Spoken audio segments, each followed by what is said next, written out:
네, 오랜만에 외신으로 다시 인사드립니다. 제가 너무 안 온 와중에 또 박수영 앵커께서 저를 잊어버려셨나 봅니다. 간밤에 나온 글로벌 이슈들 함께 짚어드리도록 하겠습니다. 조 바이든 미국 대통령의 후반기 운명이 걸릴 중간 선거가 미국 전역에서 진행이 됐습니다. 이번 선거는 조 바이든 대통령의 4년 임기 또 중간에 열리기 때문에 집권 여당에 대한 심판 성격을 띠고 또 차기 대선의 전초전 역할을 하죠. 그래서 민심이 어느 손을 들어주냐에 따라서 의회 권력의 운명이 바뀔 예정입니다. 현재는 민주당이 모두 상하원을 장악하고 있는데 이번 최대 관심은 아무래도 상원과 하원의 비율이 어떻게 바뀔지입니다. 공화당이 상원과 하원 중 한 곳에서라도 승리를 하게 돼 다수당이 된다면 이 빨간색 달에 트럼프에게 향하는 것처럼 바이든 대통령의 정책에 제동이 걸리게 되면서 앞으로 더 격렬한 대결 국면으로 접어들 공산이 크게 됩니다. 특히 양원 모두 공화당이 이기게 된다면 임기가 2년 남은 바이든 대통령은 급속하게 레임덕에 빠질 가능성이 크겠죠. 그런데 바이든 마음대로도 선거가 되고 있진 않습니다. 선거 여론조사 결과를 취합을 해봤는데요. 공화당이 하원을 탈환할 가능성이 무려 84%대로 예측이 되고 있습니다. 마음이 급했던 바이든 대통령이었을까요? 막판에 민주주의 대 반민주주의에 규정을 하면서 승부수를 띄웠습니다.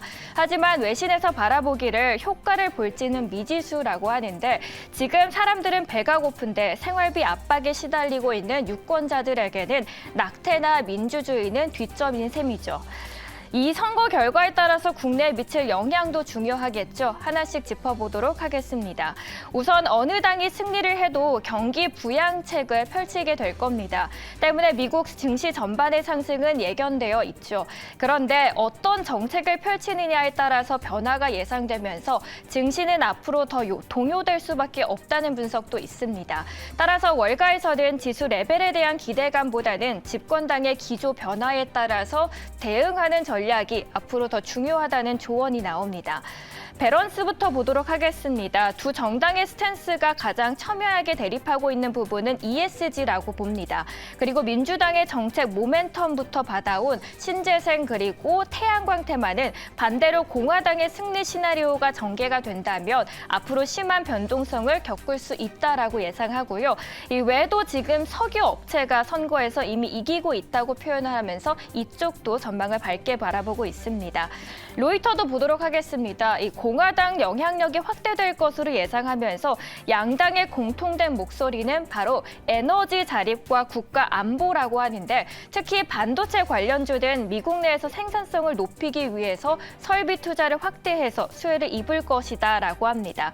마지막으로 ABC 외신도 함께 보도록 하겠는데요. 특히 초당적 합의를 이룬 법안과 관련된 산업이 정책적인 지원을 받기 수월할 것이다라고 하면서 관련 대표 법안으로는 철도와 인터넷 구축망 등의 내용을 담고 있는 인프라 법안, 그리고 이 외에도 중국을 견제하기 위한 반도체 법안, 칩스 액트가 있다고 하네요. 물론 단기적으로 집행의 불확실성은 우려할 부분도 있다라고 CNN에서는 이야기하고 있습니다. 최근 미국도 인플레이션 우려가 극대화되고 있고 고강도 긴축이 진행되고 있죠. 따라서 앞으로 재정 정책을 부양 기조로 선회할 여력이 높지 않기 때문에 앞선 예년 중간선거 시즌 대비해서 상승폭이 크지 않을 수 있다라는 월가의 이야기도 나오고 있습니다. 이번 중간 선거 결과가 미국 증시에는 또 어떤 훈풍을 불러올 수 있을지, 그리고 무엇보다도 우리 증시에는 또 어떤 영향을 미칠지 함께 짚어보시면 좋겠습니다. 이어서는 장 마감된 상황도 함께 알아보시죠.